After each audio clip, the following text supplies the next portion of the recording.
Welcome, everyone. Welcome to the Qrvey webinar. Today, we're going to be talking about a 2025 outlook at the top 10 analytics trends that SaaS PMs need to know. Today's agenda, we'll do a quick intro to multi-tenant analytics and Qrvey. And before we get into all of the trends that we're going to cover today, we'll quickly talk about some of the unique challenges that are facing SaaS companies. And today we have David Abramson, Chief Technology Officer at Qrvey, leading the presentation. He is the CTO. He's got over 20 years experience in analytics. And at Qrvey, his role, he drives the company technology direction. He's focused on helping software providers expand their products, create value from all of their data with embedded analytics, automation, and self-service data collection. So I will pass it off to David. Take it away. All right, perfect. Thanks. And thanks everybody for joining us on today's webinar. I'm going to kick things off just by doing a brief introduction into who Qrvey is, and then we'll dive into the meat of the rest of the presentation. But at a high level, we really are a purpose-built solution, analytics solution for software products and software teams. And what that means is we're helping software companies, SaaS companies, deliver highly scalable and highly secure multi-tenant analytics for their customers as part of their software offerings. And so that's really why we exist, what we're doing, and the problems that we solve. And the reason why that's so valuable is the cost savings and the faster time to market. We work with a lot of SaaS companies who need to deliver rich analytic capabilities quickly, and they want to do that at obviously the lowest cost to them possible. And with solutions like Qrvey, we can help achieve those goals by delivering a rich set of analytical capabilities without all the time and without the huge expense. And this is actually a pretty good contrast of what it looks like to deliver an analytics layer through Qrvey, where we provide all of the tools, the APIs, the embeddable widgets, the data lake, the semantic layer, all of the custom connectors and transformations. Whereas if you had to build this yourself, obviously there's a lot of moving parts. There's a lot of other tools and different tools that you're going to have to leverage to be able to deliver that capability, which can not only add to the overall expense, but also add to the time and maintenance effort it takes to deliver a successful and robust and scalable analytics solution as part of your software offering to your external customers. And why is that important? There's obviously a lot of challenges that SaaS companies face when it comes to delivering successful analytics, and not the least of which just the overall complexity of how to organize and manage all of the data. But there are different challenges than if you were to say build an analytics solution just for your internal or enterprise needs, right? SaaS companies trying to achieve successful external facing analytics have to look at it from a different lens than if you were building it for your internal business needs. It has to scale differently. Obviously, you're now dealing with more customers, more users, larger data volumes. The security is different because you're not thinking about it from kind of your own single tenant, your own company's business case, but more granular multi-tenant control, user control has to be there for your end customers, has to be wrapped into the data and all of those tenant and user specific requirements for security purposes. And then the overall complexity of data, things like how do you mix and blend multiple different source types? Maybe customers are bringing some of their own data, or how do you augment that with transformations through things like AI and machine learning? And so there are a lot of different challenges and different pains. And it's not just that sort of internal cost center that an enterprise analytics tool is realized as. It's not single tenant, it's multi-tenant. And the opportunities it presents offer you the ability to even create a revenue center for your analytics outcomes for your end customers. So managed by your product teams, it's for your external customers and your end users. And it allows you to even define, new revenue opportunities to bring successful outcomes for your analytics experience. And of course, a lot of you hopefully understand why you would want to invest in an analytics outcome for your products. Just mentioned the revenue streams opportunity. to be able to build new, maybe premium feature sets or add-ons, or even deliver custom professional services around analytics outcomes, but also things like, how do you differentiate against your competitors? How do you deliver this capability faster and maintain all of those security and scalability and all the other challenges around data that we just sort of talked about? And so there's a lot of great reasons why you would want to spend the time and energy to invest and even monetize the analytics capabilities inside of your product. Not the least of which is that differentiation angle. And we're going to talk about actually quite a lot of these differentiation points when we talk about the key trends, because these really align with a lot of the trends in the industry, whether it's delivering more self-service capabilities to your customers, doing more with tools like automation, logic, and capabilities, modernizing applications, or even bringing data in different ways through data as a service or data collection mechanisms. So all of these are ways not only that you can differentiate your product, but also a lot of the trends that we're going to be talking about when it comes to what's happening within the analytics space moving into this year and beyond. Last point I'll make is this is an initiative where it doesn't have to take a lot of time. And that's, again, one of the key values that companies like Qrvey bring, the ability to get to market very quickly as part of, again, product enhancements, product enrichments, or part of your overall product roadmap strategy. It can be as quick as a couple of weeks to build that proof of concept that allows you to get in front of customers and showcase, what are some of the opportunities and potential, and then even maybe just a few more weeks to launch that initial MVP and roll out these rich analytical outputs to your end customers as part of your production launch within your applications. And then all of the opportunities to expand, come with that. So when you think about how you're going to plan and how you're going to make this work in your product roadmaps and timelines, this shouldn't be kind of a daunting task in terms of the overall timeline picture, as long as you're working with the right tools and the right capabilities to move forward. All right, so now that we have the introduction out of the way, let's talk about where we see the analytics trends moving into next year and into the future for SaaS products and SaaS teams. And so we're going to focus on 10 key trends that we think are really important to the overall analytics space. So the first trend we're going to talk about is AI. Obviously, AI is a pretty hot topic across the board, but particularly GenAI. And what we know is that AI adoption is growing very, very rapidly.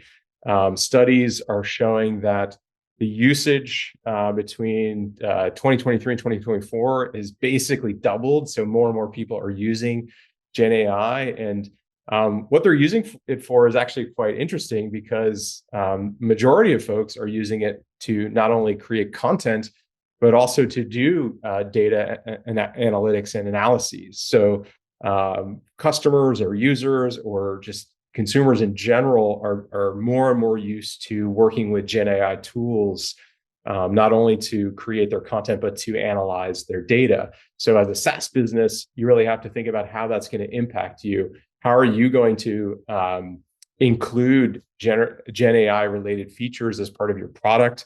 And how are you going to make it easy for your customers to integrate or work with these types of tools as part of your overall application experience that you're going to deliver to them inside of your software applications?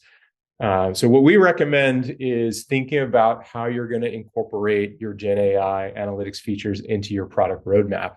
And with what we're seeing as far as kind of the main areas of leverage for GenAI, it can help in kind of three main areas. One, you can think about how it's going to impact your developers. So GenAI tools to help them create content as kind of an overall productivity booster. I'm sure a lot of your engineering and dev teams are already using tools to help them write code. Well, same is true for analytics.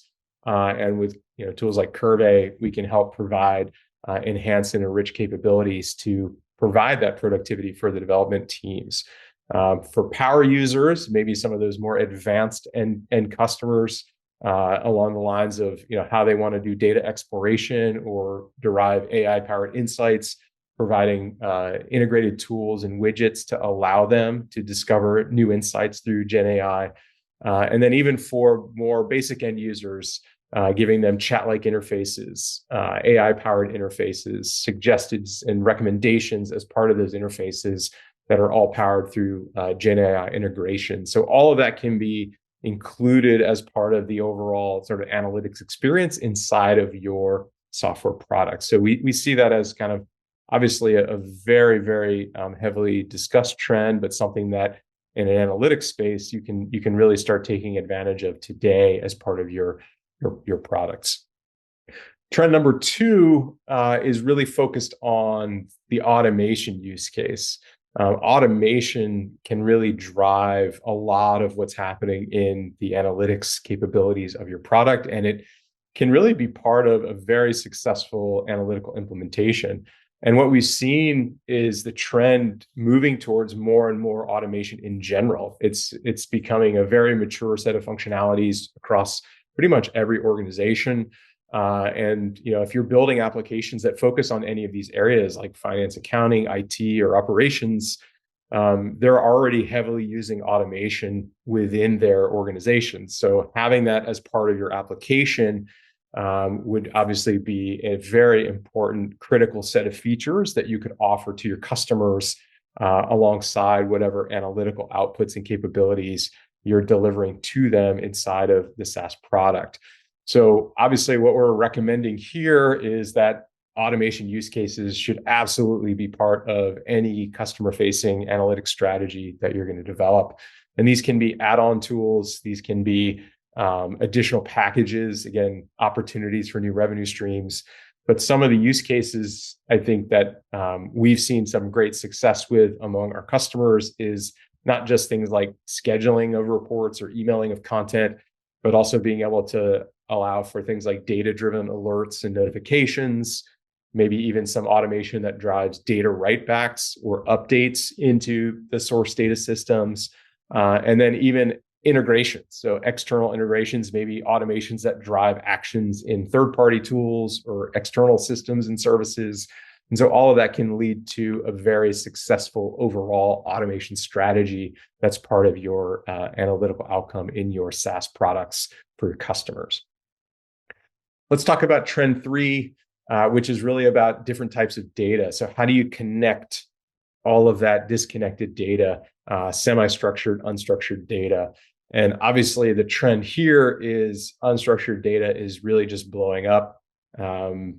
Reports are showing it accounts for nearly 90% of all of the generated data that's out there. And probably don't have to tell folks on the webinar today that the amount of data is just growing exponentially, predicted to be nearly 400 zettabytes of data by 2028. So there's going to be more and more data that we have to contend with. And most of that data is going to be either semi-structured or unstructured data that if you don't have a good strategy for figuring out how to work with that, obviously there's going to be a lot of missing data from the possibilities within your analytics in your applications. So with that, one of the things that we really recommend is figuring out the right way to support multiple data source types across different structures and models. So how do you blend together that semi or unstructured data into your SaaS product analytics for your customers? Look for tools that allow you to blend that data with joins and unions.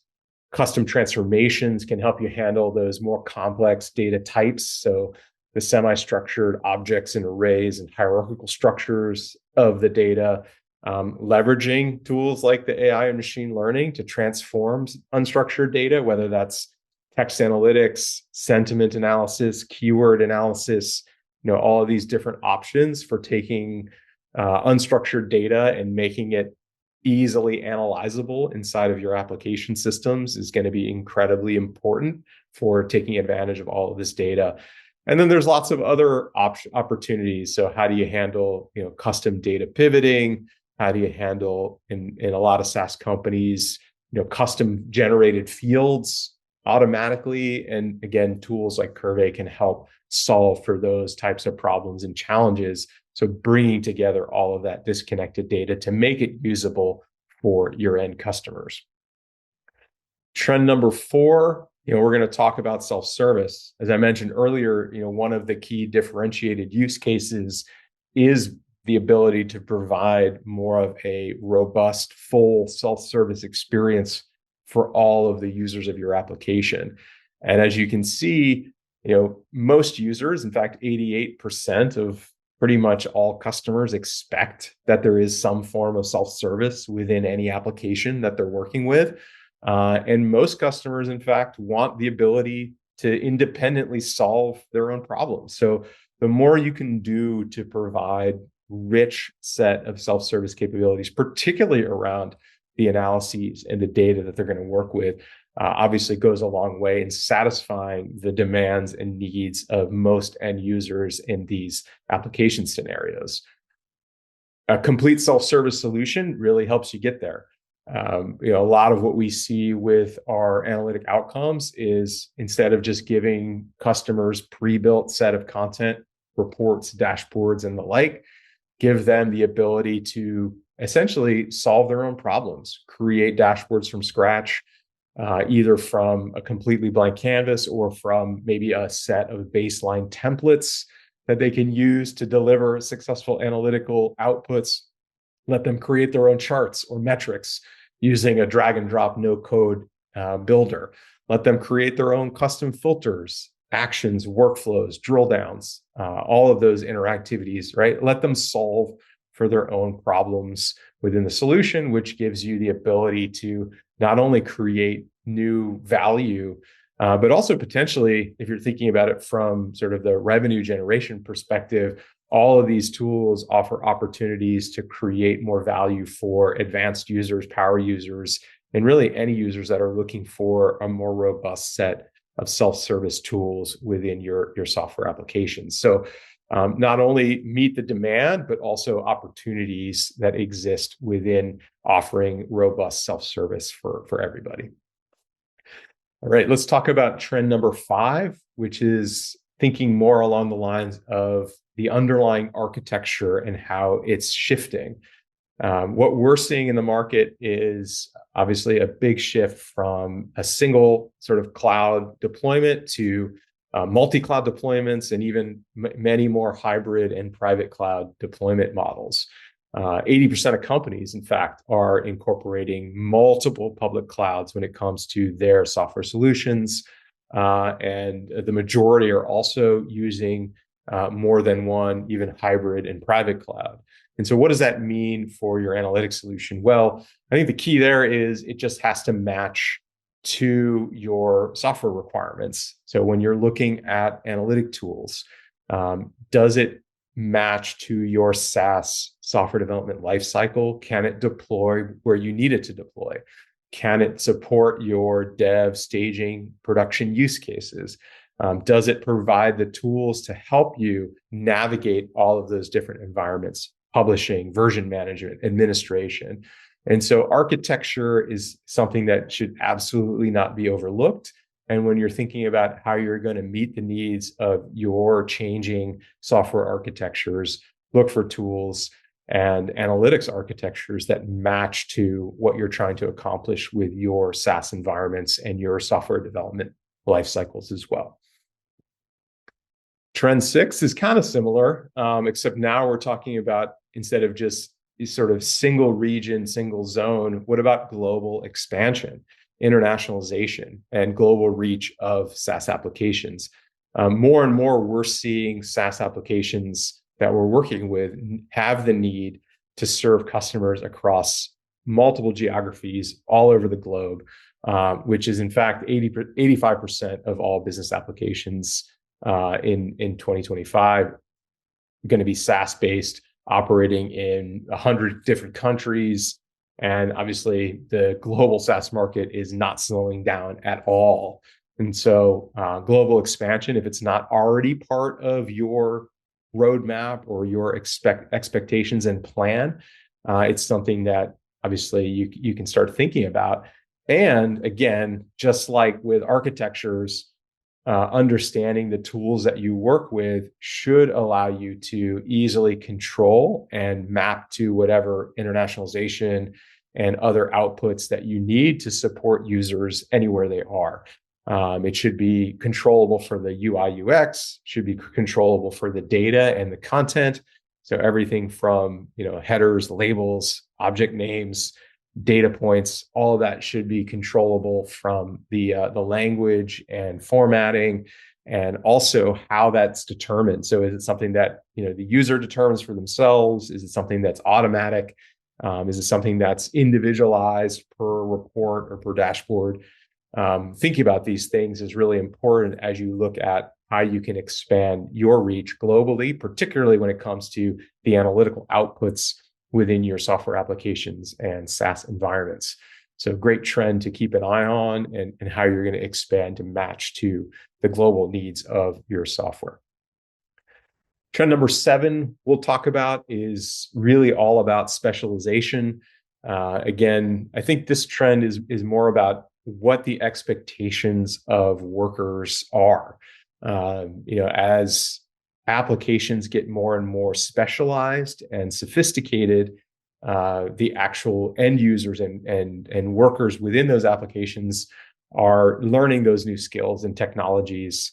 And a lot of that's in the realm of data and analysis. So 58% of essentially new job creation is related to analysis and data analysis within those organizations. So this is absolutely going to translate to more requirements and more requests for capabilities within your SaaS software, within your applications. So thinking about how you're going to meet the needs of more specialized users, more sophisticated users, and more capable users is really important. And I think this is absolutely an extension of the self-service points that we were making earlier, and the ability to offer different levels of capabilities to match the right skill sets of your customers, whether that's a full self-service role or capability, so an author who can create basically any analytic content and share that, or maybe that's another layer of enhanced filtering or drill down in customization and personalization that gets created, or maybe that's just a way to offer more data access, data as a service via exports, extending data so it integrates better with third-party tools, or even thinking about how that wraps into the automation and alerting capabilities of your SaaS product. The key here is that specialization. So how are you going to map your product tiers to meet the needs of the end customers who have these more specialized needs with different roles within their organizations who are using your software? And there's a lot of opportunities in analytics to kind of match to those different roles and requirements effectively. Trend number 8, let's talk a little bit about ROI. And the interesting thing is, not a lot of companies are really focused on ROI as part of their overall software strategy. Only 46% of companies today are actually calculating the ROI of their IT investments after they complete those projects. And I think the trend that we're seeing is this number is going to be going up a lot. Software development teams needing to show value and needing to show that what they're building, what they're working on does have meaningful ROI for the business.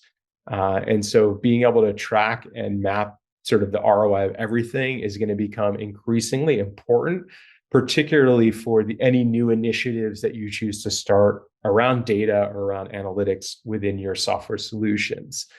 So essentially what we recommend here is just think about all of the new ROI opportunities that an analytics platform or analytics layer can afford and create for you as part of your overall software strategy.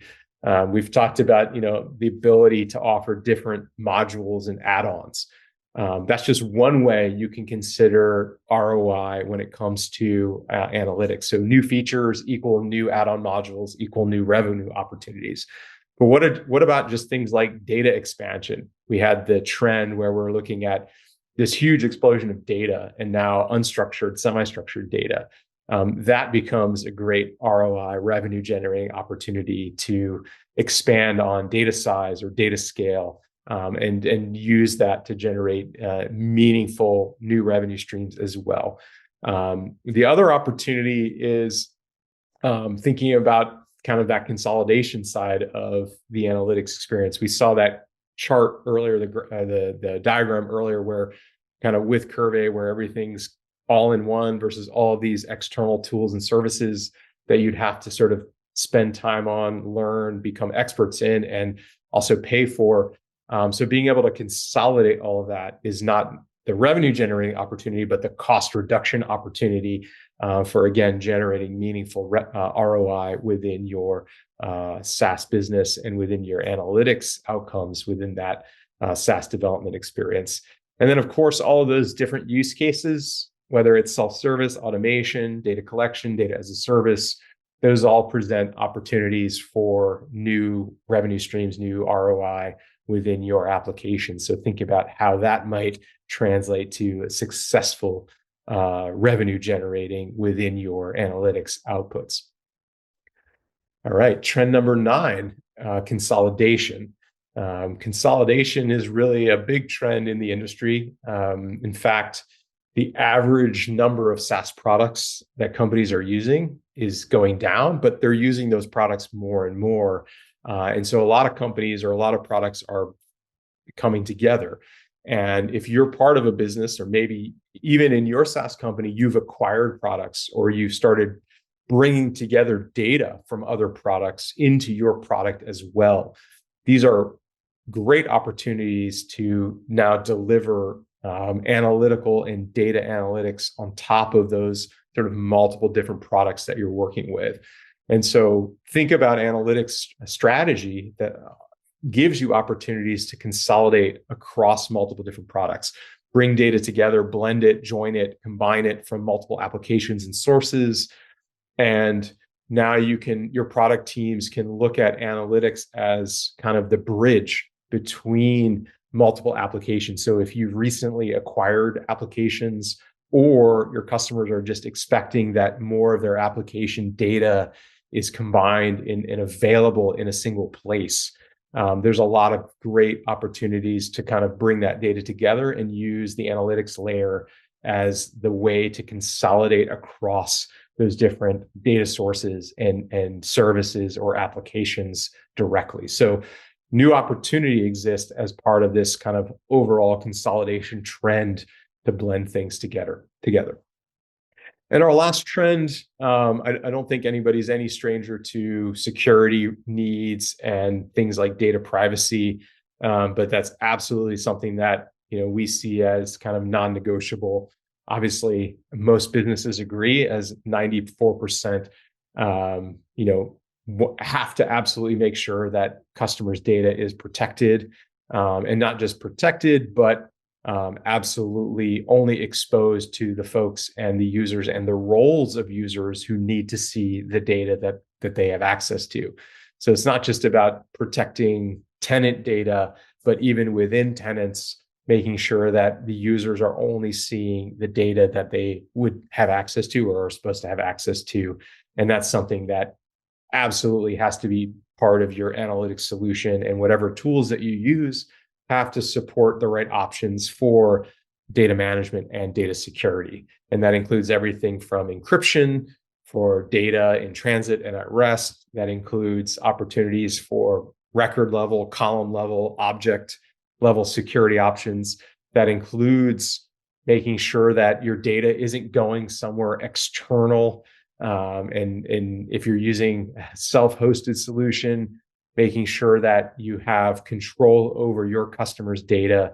And then, of course, when we talk about multi-tenant logic, it has to cover all of those security scenarios, including not forcing you to duplicate user information, role information, and all of that type of logic, so that it can all be managed and secured in the best fashion for your overall data privacy and security strategy within your business. All right, so those are our trends, and thanks for taking the time to join us on our webinar talking about those top 10 trends. I think, again, a lot of those trends are really about how can you create the right types of value for your customers within the analytics modules or layers that you offer within your product suites or your SaaS solutions. And so one of the things that we'd love to work with you on at Qrvey is a free analytics assessment. You can book a demo with us, and we can review maybe what your current state of analytics looks like today and provide the right types of recommendations to move forward. We can also help you with that roadmap side of things. So we talked about all of these new opportunities, whether it's self-service, automation, consolidation, security. All of these things can be part of the next set of roadmap features that you choose to launch. And we do have our free roadmap guide for analytics, how to roll it out, how to plan for the right features, the right timelines, and how to build that consensus internally to deliver the best possible outcomes for your customers. So visit us at the URL and book that assessment, and hopefully we'll be in touch. But thanks everybody for your participation today, and we hope to see you on the next one. Take care.